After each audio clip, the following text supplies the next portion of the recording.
Fiddledydee, rainbows, pots of gold, the luck of the Irish, little men with beards and tall hats, mischief aplenty. We all enjoy the tale of a cheeky leprechaun, but what if they actually existed? Hello and welcome back to Life's Biggest Questions, and happy St. Patrick's Day to you. I'm your host, Charlotte Dobre, and today we are celebrating the luckiest day of the year by asking, what if leprechauns were real? We all know that leprechauns are mythical Irish folklore fairies with a penchant for mischief. But did you know that they actually have recognized rights within the European Union? There are said to be 236 leprechauns that live within the Carlington Mountain. It seems that the EU granted heritage status to them, who have their own protected sanctuary in the mountain, although we are yet to see any physical evidence of their existence. What if we found some though? Well, firstly, if leprechauns were real, I would advise you to watch out for your whiskey. Leprechauns are notorious for being drunken little fools, a lot like me. Either way, if they did exist, I can only imagine they'd be after your good stuff.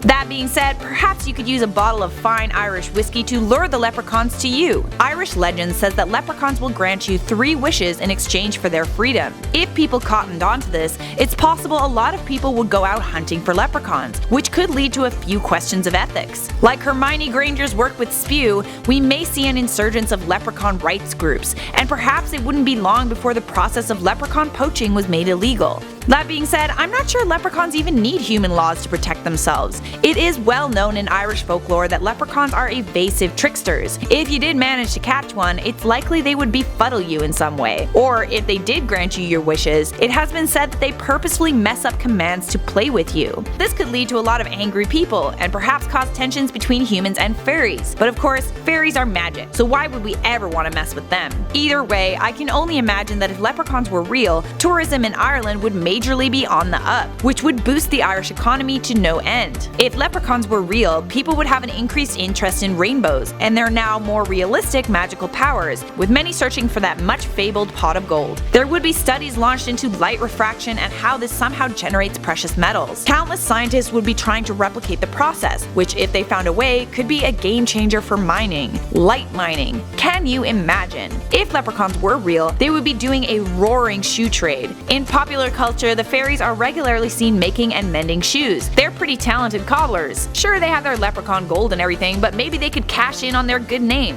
I'm sure there's a huge global market for 100% certified leprechaun goods. If leprechauns found their job options too limited in the cobbler field, they are also known to be talented musicians. Perhaps if they were real, there would be a number of leprechaun bands out there that us humans would flock to see. The only place for a leprechaun performance is a pub, of course, which would make the nightlife of Ireland even more attractive to tourists. If leprechauns were real, we would have a lot of questions surrounding procreation. Leprechauns by legend are male. Female leprechauns haven't been discussed. We would need to ask them a thing or two about procreation and how this is possible in leprechaun land. Do they just magically appear at the end of rainbows like they're pots of gold? Would this information on how to avoid female contraception lead to a global study on how to reproduce without women? If so, what would be the long-term consequences? Of course, if leprechauns were real, this could mean that fairies and other such mystic creatures are real too, which would open up a whole new chapter of questions, which of course may make for a great future episode of Life's Biggest Questions. So there we have it. There are a few ideas as to what would happen if leprechauns were real.